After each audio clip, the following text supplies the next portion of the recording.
This is episode 2 of our truss and purlin install. Let's dig right in. Now, the one thing with working with wood that I enjoy, but maybe some people don't, is it's not perfect. So you're going to have to push and pull things and keep things in line. You can't just go ahead and throw your boards up there and fasten your top cords, your purlins on your top cords as they lay, because as you know, the truss is going to be in the longitudinal way here. It's very sloppy. It's not very rigid, but it's very good at holding weight in the compression mode from top to bottom. So it takes a little bit of time, but if you do it right, get your measurements, you can mark your purlins out and you can keep your truss nice and straight. I'll give you a little look here at the bottom cord and show you what I mean. I don't know if you guys can tell it, but this truss right here, we're just kind of looking at it in plane. It's not leaning left or right. It's nice and straight up and down. And I have yet to do this top 5 purlins. So we'll finesse this a little bit, but you can see the bottom cord. I also have bracing along the bottom side to keep it from bowing. You can see how these are all in plane. Now, I will say, since they're 40-foot trusses, you do have some gusset plates here that hold these 2x6s together. And there's, at some spots, there's a little bit of a wave there, but you can kind of see how that kind of works out. It really helps to keep things nice and straight. So get your measurement between here and here and carry that all the way up, and that'll keep your truss in plane and your top cord, it'll keep it from leaning left or right. And again, it's not perfect, so you'll have to make some adjustments, but that's how we're doing it. And as far as keeping things this direction straight, we'll show you how to do that. You're going to have to do some pushing and pulling at your post tops because it's not going to be perfect.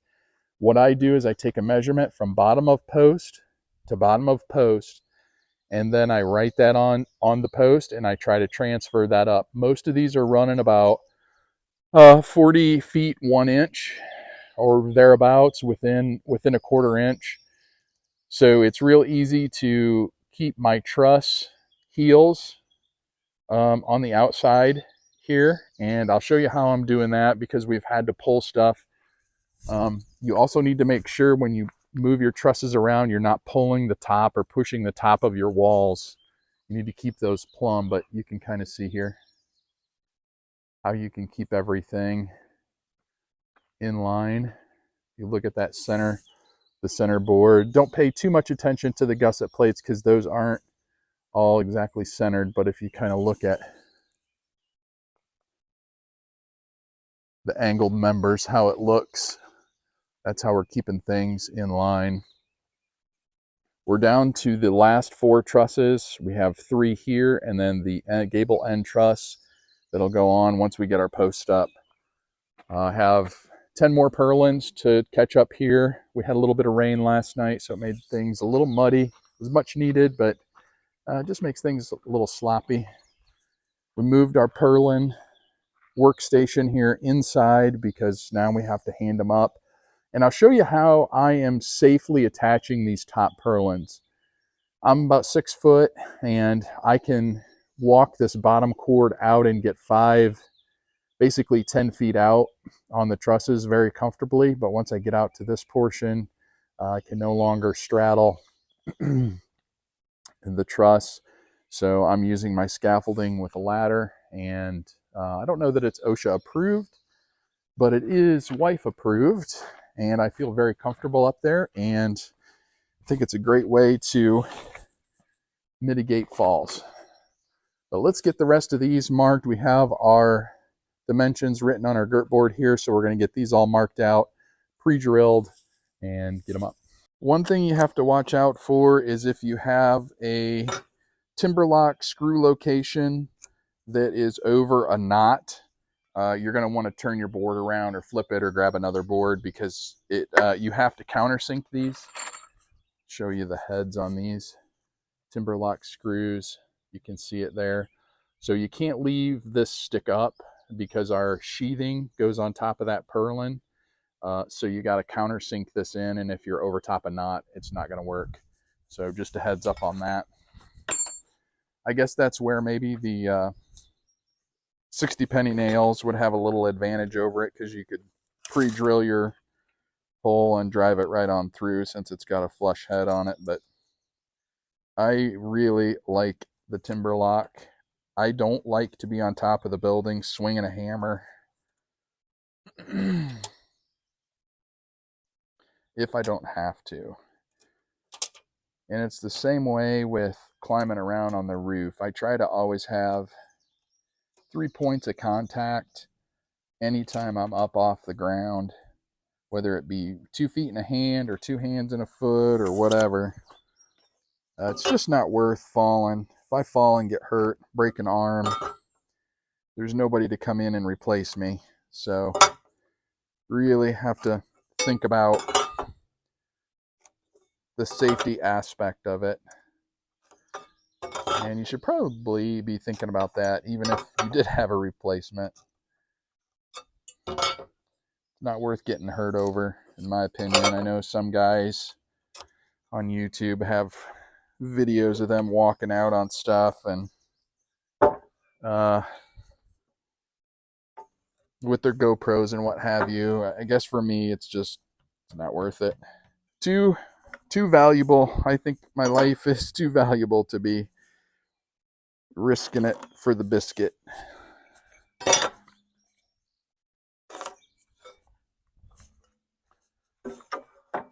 So I'm just lining up my 1 foot marks on the end here, and then just carrying my marks over.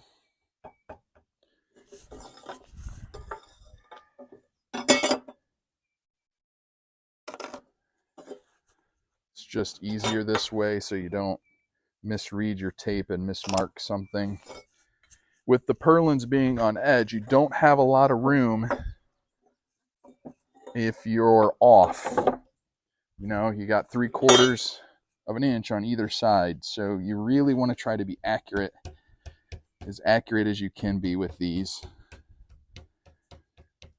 And we'll see how it goes when we get up there, but I'll try to give you guys a little view of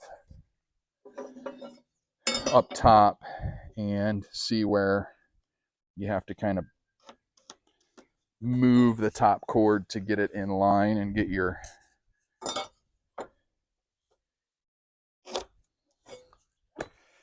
everything squared up. It's definitely a chore, but I think this is the most rewarding part of the build. When you look back on it, it looks pretty cool with all the angles and everything up there. There is a chance of severe weather moving in today, so I don't think we're going to set any more trusses today. We're just going to get these purlins in, get things locked down.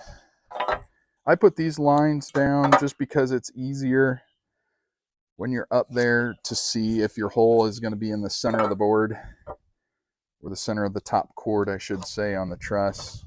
Just another visual reference. It doesn't take long to put a couple extra lines on the board.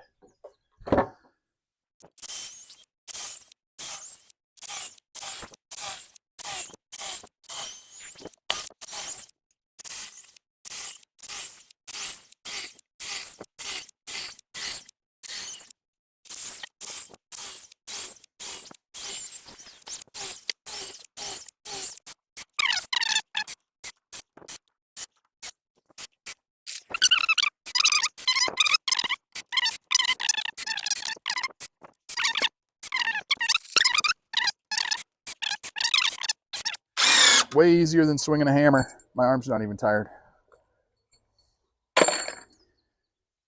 The most important thing to do before you get on the roof to put these up get yourself a new battery. I've already ran out a couple of times and it's very frustrating. So I'm going to go swap this out. We'll get these boards up. You guys be the judge on this, on whether you think it's safe or not, or if you have a better idea. I'm all ears. But I am definitely not for one climbing on top of the roof like you see some people do. I guess maybe the older you get, the more cautious you get. And this just seems like a safer way of doing things.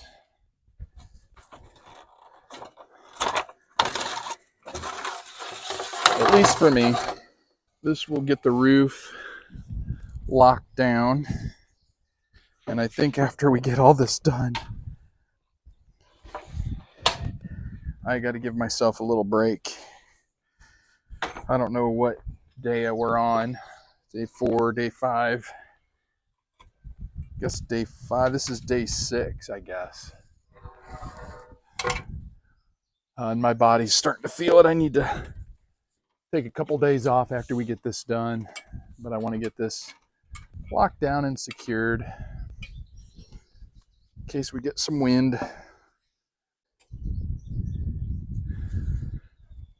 And I'll bring the camera up on this next one. But this is what I mean by marking things out. This peak is off just a little bit, but it's really flexible because I don't have the other side done yet. And in order to get these top two right in the middle, it needs to be pulled slightly. So we're gonna get screws started in here.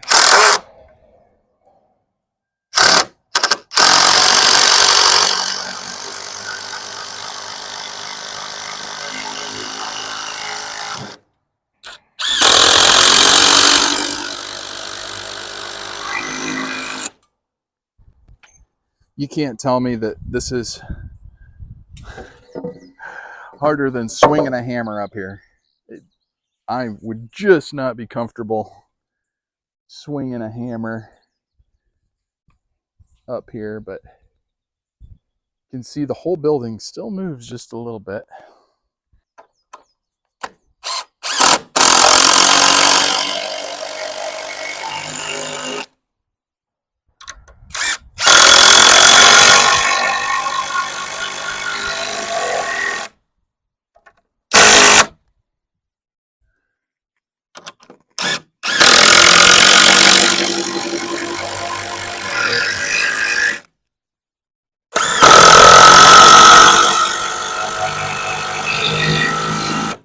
Okie dokie.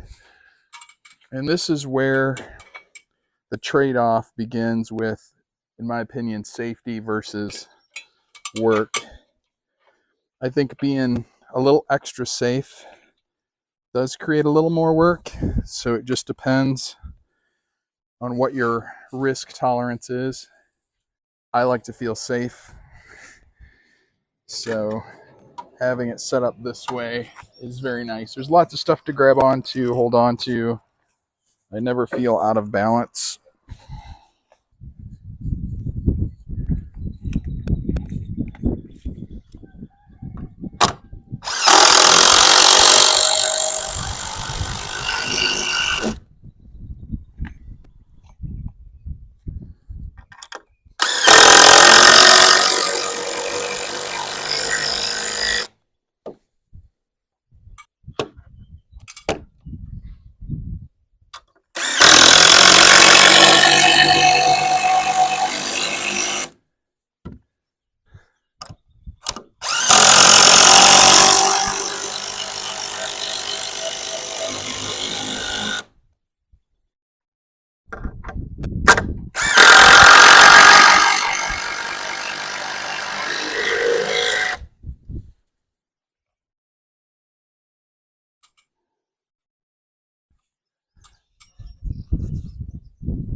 Then there was one. We have one truss yet to put up, but before we do that, we have to put our posts up.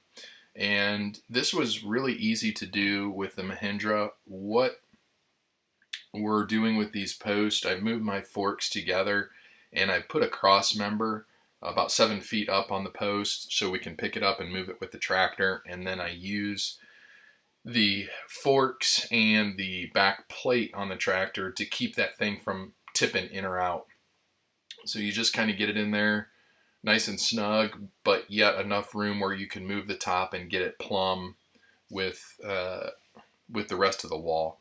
The other thing to notice is the purlins on top. I ran those. I just finished and ran them all the way out. I actually have the timber lock screws in there as well because I know where this wall should be based on those purlins when they come out in the measurements that I did from the post on the end.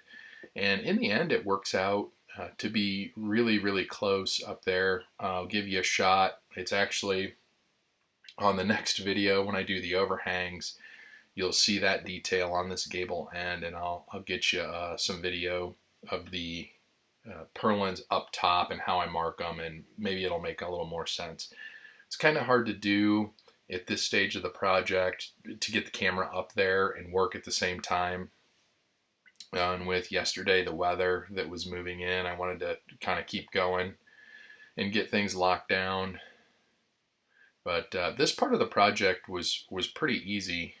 In all honesty, having two people was pretty critical. And the Mahindra obviously made setting things pretty easy for the most part. This end of the building seemed to go a little better than the other end. I guess because of experience, we kind of knew what we were doing. This post, the bottom was spread out, so it wouldn't fit in the bracket and drop all the way down, so we had to push the plies together, which I found that on several of these posts, they don't suck them super tight at the bottom, so it will benefit you and save you time if you just take a little sledgehammer and kind of knock the bottoms together a little bit. These have also been sitting in a barn for almost a year, so things may have worked out as the lumber dried. And once we get all the posts in, it's time to get the chain hoist up to the top. The posts that are 8 foot in from the corner are 16 foot long, and the center two posts are 18 foot long. So we decided to hook it up here because we have a little bit more headroom on that first truss that we set on the other gabled end. We were really close to running out of room on the chain hoist, so we decided to put it out on these posts, knowing that the center of gravity on this truss is at the top. It really can't go anywhere. It's not going to be able to, the top's not going to be able to flip out because of the way we have it hooked up, but we just had to be kind of careful here, pulling it up, make sure we didn't get the peak caught on anything. This worked out slick, man. We just put it right up to the bottom of the purlins, and then we had to use a little leverage here to move it to where we needed to get the ends flush with the outside of the girt boards, and then we just fastened it in. All in all, the gable end trusses were easier to set than the middle trusses, believe it or not, which before we got into this, I thought it was going to be vice versa. I thought the gable ends were going to be kind of tough to do, but the chain hoist really made things slick, and it's a nice controlled way to lift these trusses into position. I guess the key is to make sure that you have a post that's long enough. Don't cut your top off before you put the truss up, because then you have no way of hoisting it up. These posts, I debated about using the Mahindra to set it with the boom, but I was a little bit nervous because the ground's not graded, really good on this end of the building, and I didn't want to get all that weight up there These are about 380 pounds for the end trusses. And with that much weight sticking out there on that boom, it was just going to make the tractor too tipsy for me. But we're about out of daylight here, so we're going to go ahead and wrap this video up. And I want to thank you guys for watching, and we'll see you all on the next video.